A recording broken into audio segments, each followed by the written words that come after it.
এক বছরের মূল্যস্ফীতি 6.5% নামানো অবাস্তব বলছে সিপিডি। অদক্ষতার ট্র্যাপে পড়ে আছে বাংলাদেশ, মন্তব্য ডক্টর হোসেন জিলুরের। টেলিকম অপারেটরদের ওপর চাপিয়ে দেওয়া করের বোঝা বইতে হবে গ্রাহকদের, দাবি এমটবের। বড় রকমের রাজস্ব বঞ্চিত হবে সরকার। এবং কোরবানির ঈদ ঘিরে রংপুরে জমে উঠেছে পশুর হাট। বিভিন্ন অঞ্চল থেকে এসেছেন বিক্রেতারা। অনিয়মের অভিযোগ পেলে ব্যবস্থা নেবে পুলিশ। আমন্ত্রণ ব্যবসা বাণিজ্যের অর্থনীতির সবশেষ খবর নিয়ে নিউজ 24 এর নিয়মিত আয়োজন পূবালী ব্যাংক পিএলসি বিজনেস এক্সপ্রেসে। সাথে আছে রঞ্জু ইফতেখার। এতক্ষণ দেখছিলেন সংবাদ শিরোনাম, এবার জানাবো বিস্তারিত।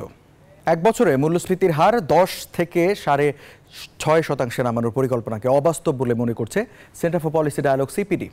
কালো টাকা সাদা করার মাধ্যমে সৎ করদাতাদের ওপর অন্যায় করা হয়েছে বলেও মনে করছে সংস্থাটি। বাংলাদেশ একটা অদক্ষতা ট্র্যাপে পড়ে আছে বলে মন্তব্য করেছেন তত্ত্বাবধায়ক সরকারের সাবেক উপদেষ্টা ডক্টর হোসেন জিল্লুর রহমান। চ্যালেঞ্জিং সময়ে গতানুগতিক বাজেট দেওয়া হয়েছে বলে মনে করছে centre for policy dialogue CPD. মূল্যস্ফীতিকে সহনীয় করার কোনো পদক্ষেপ না থাকায় এই বাজেটে সীমিত আয়ের মানুষদের স্বস্তি আসবে না বলে মনে করছে সংস্থাটি। বুধবার গুলশানে এক হোটেলে এসব কথা বলেন সংস্থাটির নির্বাহী পরিচালক ডক্টর ফাহমিদা খাতুন। কালো টাকা তাদেরকে যে 15% হারে কর দিয়ে সেগুলো সাদা করার যে সুবিধা, এটা যারা সৎ করদাতা তাদের উপর একটা অন্যায়। তত্ত্বাবধায়ক সরকারের সাবেক উপদেষ্টা ডক্টর হোসেন জিল্লুর রহমান বলেন, পরিশ্রমী উদ্যোক্তা, পরিশ্রমী অর্থনৈতিক কর্মী হলো সোনার হাঁস। এসব হাঁসকে জবাই করার চেষ্টা চলছে। বলেন, জবাবদিহিতার অভাব, অদক্ষতা ও দুর্নীতিকে প্রাতিষ্ঠানিক স্বীকৃতি দেওয়ার লৌহ ত্রিভুজে আটকে আছে দেশ। অদক্ষতা এবং দুর্নীতির সার্বিক প্রাতিষ্ঠানিকরণ হয়ে গেছে। আমরা একটা লৌহ ত্রিভুজের রাজনৈতিক অর্থনীতিতে আটকে আছি। এটাকে ভাঙা দরকার, ভাঙতে হবে। এছাড়াও এবারের বাজেটকে অন্যায্য ও জনবিরোধী উল্লেখ করে নিন্দা জানান অনেকে।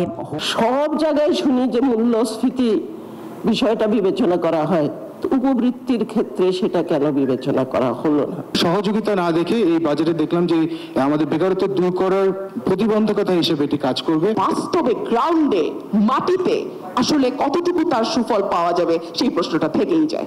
সরকারের অনেক পরিকল্পনার সাথে একমত না থাকলেও সায় দিতে হয়েছে বলে মন্তব্য করেছেন সাবেক পরিকল্পনা মন্ত্রী। এমন প্রকল্প আমার হাত দিয়ে আমার এপনেকে গেছে বা যাচ্ছে, যেগুলোর সঙ্গে আমি মনে পারে এক করছিলাম না।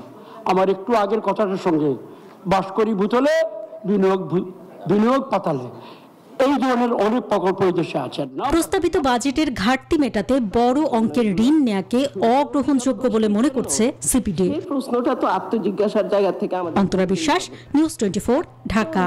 টেলিকম অপারেটরদের ওপর চাপিয়ে দেয়া বাড়তি করের বোঝা বইতে হবে সাধারণ গ্রাহককে। এতে বড় রকমের রাজস্ব বঞ্চিত হবে সরকার, এমনই জানিয়েছে দেশের মোবাইল অপারেটরদের সংগঠন এমটব।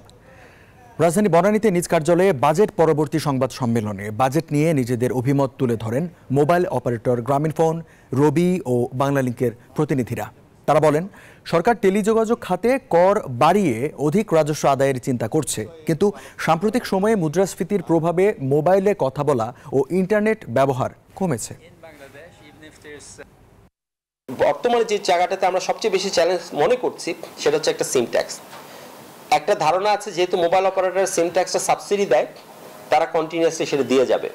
এটা কিন্তু আসলে আমাদের কাছে মনে হয়েছে যে গ্রোথের ব্যাপারটাকে সম্পূর্ণ রকমের ডিসরিগার্ড করা হয়েছে। মোবাইল অপারেটরদের ability to provide subsidy always depends on how much consumption that customer can have and overall how much they can contribute. রংপুরে জমে উঠতে শুরু করেছে কোরবানির পশুর হাট। ক্রেতার উপস্থিতি কম থাকলেও দেশের বিভিন্ন অঞ্চল থেকে হাটে এসেছেন পশু বিক্রেতারা। তারা আশা করছেন যত দিন যাবে ততই জমে উঠবে হাট। এবারও চাহিদা মেটাতে জেলায় পর্যাপ্ত গবাদি পশু রয়েছে বলে জানিয়েছে প্রাণী সম্পদ অধিদপ্তর। সাদ্দাম হোসেন ডেমির ছবিতে রেজাউল করিম মানিকের রিপোর্ট। রংপুরের খানসামা পশুর হাট, যে যেভাবে পারছেন এই হাটে আসছেন গরু নিয়ে। কেউ আসছেন হেঁটে, কেউ বা যানবাহনে করে। হাটে ক্রেতারা দেখছেন, ঘুরছেন, ফিরছেন, দাম যাচাই করছেন, তবে কিনছেন কম। তারা বলছেন গত বছরের চেয়ে এবার দাম চড়া। একটা গরু দেখলাম, গিরি যা দাম চায় গতবারের তুলনায় দাম বেশি। গতবারের তো ইনশাল্লাহ দাম কম আছে, কোরবানির গরু কিনিয়ে ইনশাল্লাহ যাবো। কোরবানি গরু নিজে কিনবো, দেখে মেলা ভালো গরু আছে। গরু তো এখনো কেউ ছাড়ার মতন কন্ডিশনের মধ্যে নাই। বিক্রেতারাও বলছেন এখনো পুরোপুরি জমেনি হাট, তবে দু একদিনের মধ্যেই চিরচেনা চেহারায় ফিরবে কোরবানির পশুর হাট। ভালো দাম পাচ্ছি এবং যারা কিনতেছে তারাও কিনতে মানে সমস্যা হচ্ছে না। যেটা দাম দিবে লাগছে ইয়েতে মাল বেচা যায় না। অন্যান্য বছর হচ্ছে এবার ভালো রেটও পাচ্ছি, যাই ব্যবসা করতে অনেক ভালোই সুবিধা। আমাদের হাটে ভারতীয় কোনো গরু আসে না, আমাদের স্থানীয় গরু এবং সব দেশি গরু আমাদের এখানে। এবারও চাহিদা মেটাতে জেলায় পর্যাপ্ত গবাদি পশু রয়েছে বলে জানিয়েছে প্রাণী সম্পদ অধিদপ্তর। এবারে রংপুর জেলায় কোরবানিযোগ্য প্রস্তুতকৃত গবাদি পশুর সংখ্যা 3,59,000, চাহিদা 2,20,000 এবং উদ্বৃত্ত 1,39,000। ছিনতাইকারী বা মলম পার্টি যেটা আমরা দেখি যে প্রায় হাটগুলোতে যেহেতু অনেক লোকের সমাগম থাকে, এখানে অপরাধীরা সুযোগ নেওয়ার চেষ্টা করে। আমাদের ডিবি থেকে শুরু করে এবং আমাদের যে গোয়েন্দা দল আছে তারাও কাজ করছে, আমরা পোশাকি পুলিশ আছে সার্বক্ষণিক। কোরবানিতে বিক্রির জন্য বিভাগের 8 জেলায় 1.5 লাখেরও বেশি খামারি 4.5 লাখের বেশি গরু বাণিজ্যিকভাবে প্রস্তুত করেছে। Jal Karim Manik, news 24। Pubali bank PLC business এক্সপ্রেসে সময় হলো একটা বিরতির। ফিরছে আরও সংবাদ নিয়ে, সাথেই থাকুন। আবারও স্বাগত জানাচ্ছি পূবালী ব্যাংক পিএলসি বিজনেস এক্সপ্রেসে। এবারের বিকাশের সৌজন্যে ঈদ কেনাকাটার খবর।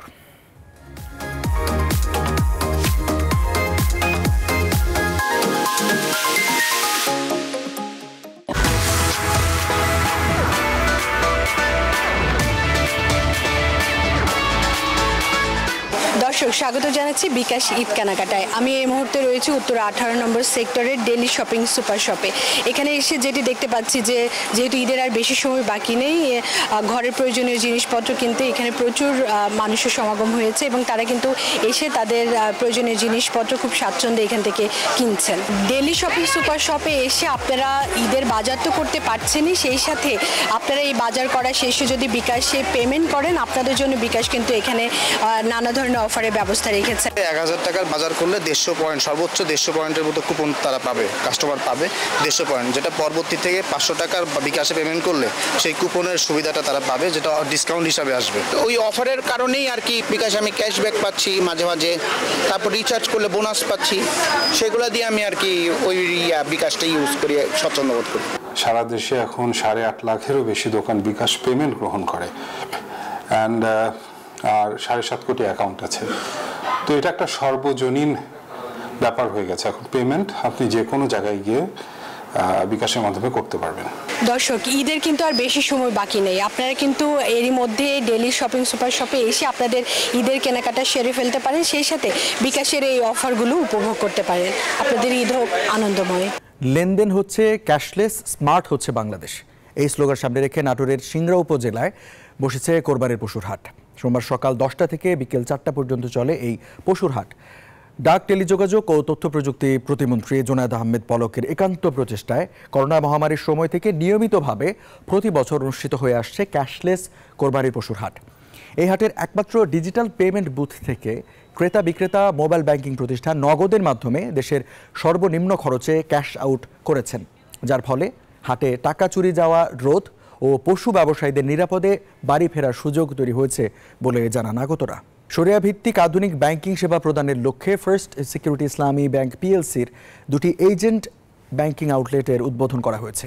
আউটলেটগুলো হলো কুমিল্লার হোমনায় ঘাড়বোড়া বাজার এজেন্ট ব্যাংকিং আউটলেট এবং ঢাকার রূপনগরে সোনালী বাজার এজেন্ট ব্যাংকিং আউটলেট।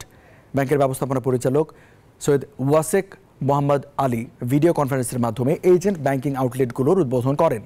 এ সময় ব্যাংকের অতিরিক্ত ব্যবস্থাপনা পরিচালক সহ প্রধান কার্যালয়ের বিভাগীয় প্রধান সহ অন্য কর্মকর্তারা উপস্থিত ছিলেন। অফশোর ব্যাংকিং চ্যানেলের মাধ্যমে আমানত সংগ্রহ কার্যক্রম চালু করেছে বেসরকারি খাতের ইস্টার্ন ব্যাংক। এর মাধ্যমে প্রবাসী বাংলাদেশি, বিদেশি নাগরিক এবং সারা বিশ্বের কর্পোরেট গ্রাহকরা সহজেই অ্যাকাউন্ট খোলা এবং ডিপোজিট করার সুবিধা পাবেন। রাজধানী গুলশানে ব্যাংকের প্রধান কার্যালয়ের নতুন এই ডিপোজিট কর্মসূচির আনুষ্ঠানিক উদ্বোধন করেন ইবিএল এর ব্যবস্থাপনা পরিচালক আলী রেজা ইফতেখার। অফশোর ব্যাংকিং সুবিধা প্রদানের মাধ্যমে বাংলাদেশি ব্যাংকগুলোর সেবার পরিধি প্রবাসী বাংলাদেশি এবং বিদেশে অবস্থিত কর্পোরেটদের মাঝেও সম্প্রসারিত হবে উল্লেখ করে দেশের বৈদেশিক মুদ্রার রিজার্ভ এবং তারল্যের ক্ষেত্রেও ইতিবাচক প্রভাব পড়বে বলে এ সময় আশা প্রকাশ করেন তিনি।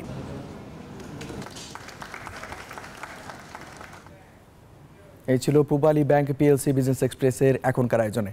আর সংবাদ বিশ্লেষণ জানতে ভিজিট করুন news24bd.tv। এতক্ষণ সাথে থাকার জন্য ধন্যবাদ সবাইকে।